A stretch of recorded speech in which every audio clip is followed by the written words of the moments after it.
जब संपूर्ण वैभव होते हुए भी प्रभु श्री राम का मन व्याकुल था, तब गुरु वशिष्ठ के ज्ञान ने उन्हें विषाद से बाहर निकाला। सुनिए बकुल जी की वाणी में। जय श्री राम। कल हम इस ज्ञान के महासागर में डुबकियां लगा के आज बैठे हैं और आप सभी का बहुत ही स्वागत है। गुरुदेव श्री श्री रविशंकर जी की कृपा से और उनकी निश्रा में इस ज्ञान को मैं आपके साथ साझा कर रहा हूँ। मुझे भी बहुत ही आनंद की अनुभूति हो रही है। ये केवल और केवल गुरु कृपा ही है, बिना गुरु कृपा ये संभव ही नहीं है। तो आज 18 फरवरी है और आज देखते हैं क्या होता है। श्लोक। तच्चिंतनम तत्कथनम अन्योन्यम तत्प्रबोधनम एतद एक परत्वम च तद अभ्यासम विदुर्बुध। अर्थ क्या है? उसी एक का चिंतन, उसी एक का कथन, औरों से उसी की चर्चा, उसी एक के प्रति पूर्ण समर्पण। सरस्वती कहते हैं, प्यारी लीला, स्वप्न में स्वप्निल काया वास्तविक लगती है, परंतु जागने पर उस काया का अस्तित्व नहीं रह जाता। उसी प्रकार स्मृति तथा सुप्त प्रवृत्तियों द्वारा पोषित हमारी यह भौतिक काया भी हमें उस समय असत लगती है जब हम जान जाते हैं कि स्मृति और प्रवृत्तियां भी असत है। जिस प्रकार स्वप्न के उपरांत तुम अपने भौतिक शरीर को देखती हो, उसी प्रकार इन प्रवृत्तियों का अंत हो जाने पर अपनी दिव्य काया दिखलाई पड़ने लगती है। स्वप्न का अंत होने पर गहरी नींद आती है। जब विचारों के बीज नष्ट होते हैं तब मुक्ति प्राप्त होती है। इसीलिए उदाहरण स्वप्न का दिया जा रहा है ताकि हमारे जीवन को हम उनके साथ संबंध कर पाए। स्वप्न का उदाहरण हम सबके लिए बहुत ही सरल है, इसलिए स्वप्न के द्वारा समझाया जा रहा है। मुक्तावस्था में विचार बीजों का अस्तित्व नहीं होता। यदि कोई मुक्त संत रहता या सोचता हुआ दिखाई देता है तो बस ऐसा करता हुआ ही वह प्रतीत होता है। ठीक वैसे ही जैसे कोई जला हुआ कपड़ा जमीन पर पड़ा हो।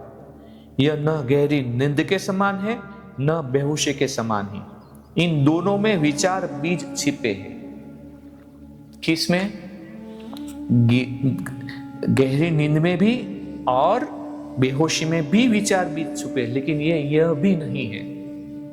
अभ्यास के द्वारा अहम शांत हो जाता है। उसके बाद तुम अपनी चेतना में विश्राम कर सकती हो। ऐसी अवस्था में यह दृश्य संसार लुप्त होता हुआ प्रतीत होगा। अभ्यास क्या है? श्लोक का अर्थ फिर से। हमें अभ्यास क्या करना है? श्लोक। इसी एक का चिंतन, उसी एक का कथन, औरों से उसी की चर्चा, उसी एक के प्रति पूर्ण समर्पण। क्या? पूर्ण चेतना। इसे ही बुद्धिमान लोगों ने अभ्यास की संज्ञा दी है। बुद्धि सौंदर्य और आनंद से परिपूर्ण हो, दृष्टिकोण विशाल हो, इंद्रिय सुखों की चाह अनुपस्थित हो। इसी अवस्था की प्राप्ति का प्रयास ही अभ्यास है। फिर से मुझे पढ़ने की इच्छा हो रही है। कहीं एक शब्द में मुझसे थोड़ी भूल हो गई है, तो मैं फिर से पढ़ता हूं। बुद्धि सौंदर्य और आनंद से परिपूर्ण हो, हमारी बुद्धि एकदम सुंदर और आनंदित हो, दृष्टिकोण विशाल हो, इंद्रिय सुखों की चाह अनुपस्थित हो, चाह ही नहीं हो। इसी अवस्था की प्राप्ति का प्रयास ही अभ्यास है। किसी की ऐसी पुष्ट धारणा बने कि विश्व का कभी सर्जन नहीं हुआ, इसलिए इसका अस्तित्व भी नहीं। यह संसार है, यह मैं हूं, इसी तरह के प्रश्न भी मन में न उठे, यही अभ्यास है। ये भी प्रश्न न उठे कि यह संसार है, यह मैं हूं, क्यों है, ये भी नहीं। ऐसी अवस्था में आकर्षण विकर्षण उत्पन्न नहीं होते। इच्छा शक्ति द्वारा आकर्षण विकर्षण पर विजय पाना तब कहलाता है, इसे ज्ञान नहीं कहते। अभ्यास तप है, ज्ञान अलग है, ऐसा कहा है।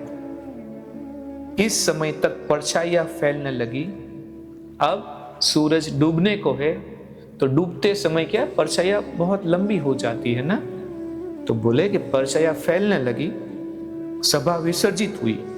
अगले दिन सुबह फिर सभा की कार्यवाही आरंभ हुई। वार्ता का आरंभ वशिष्ठ जी ने किया।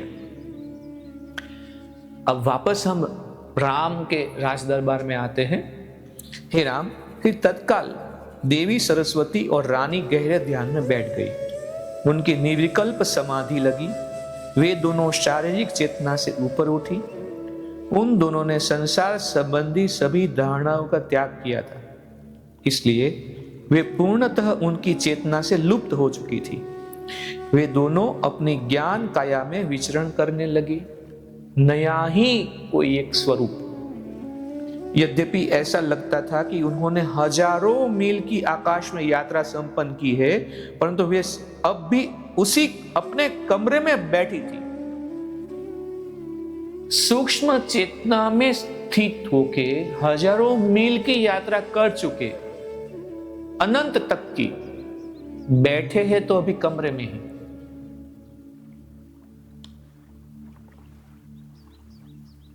वे जिस तल पर विचरण कर रही थी वह चेतना का तल था। हमने पिछले दिनों में हमने ये भी बात की थी कि हमें ये प्रैक्टिस करनी है कि यही और यही जो अस्तित्व चेतना का है, तल है, उसमें प्रविष्ट होना है। उन्होंने सब देखा जो सरस्वती के मन में था और जिसे वह लीला को दिखाना भी चाहती थी। अब सरस्वती देवी जो लीला को दिखाना चाहती थी वही वो दोनों ने देखा। लीला ने समुद्र देखे, पहाड़ देखे, ब्रह्मांड के पालक देखे, देवताओं के राज्य देखा, आकाश और कठोरदान की तरह धरती देखी, कठोर की माफी, और देखा उसने अपना घर भी। इसी ज्ञान वाणी को आज यहाँ पे विराम देते हैं। आप रमते रहे इसी ज्ञान में, डूबते रहे, मनन चिंतन करते रहे, बार बार इसी वीडियो को देखते रहे, पढ़ते रहे। जब जितनी बार आप पढ़ते पढ़ते वीडियो को देखेंगे तब तक आपको कुछ नया ही कुछ प्रकाश होगा। कल मिलते हैं, तब तक के लिए जय श्री राम। इस ज्ञान यात्रा में हमारे साथ बने रहने के लिए चैनल को सब्सक्राइब करें और बेल आइकॉन दबाएं।